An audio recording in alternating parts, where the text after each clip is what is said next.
The Donald Trump administration is seeking to militarize Latin America, to expand the footprint of the US military in an attempt to impose Washington's hegemony in the region. However, the people of Ecuador just delivered a major blow to the US empire. The majority of Ecuadorians voted against a measure that called for creating US military bases in their territory. This policy was being promoted by Ecuador's current right-wing president, Daniel Noboa, who's a close ally of Donald Trump. Noboa is also the son of the richest billionaire oligarch in Ecuador. He comes from one of the most powerful families in the country, which made its wealth by working with US corporations like the fruit company Dole and by monopolizing the export of bananas to the United States. Noboa has been working closely with the Trump administration, which was pressuring Ecuador to rewrite its constitution. Now, Ecuador currently has one of the most progressive constitutions in the world.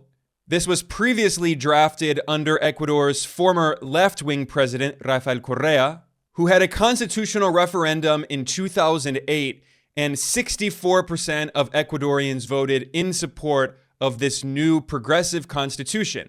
One of the most important measures said that foreign countries cannot have military bases in Ecuador.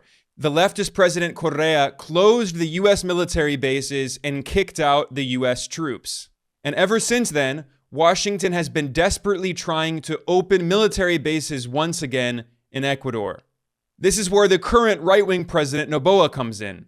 He's trying to rewrite the Constitution to allow the US to open military bases in Ecuadorian territory.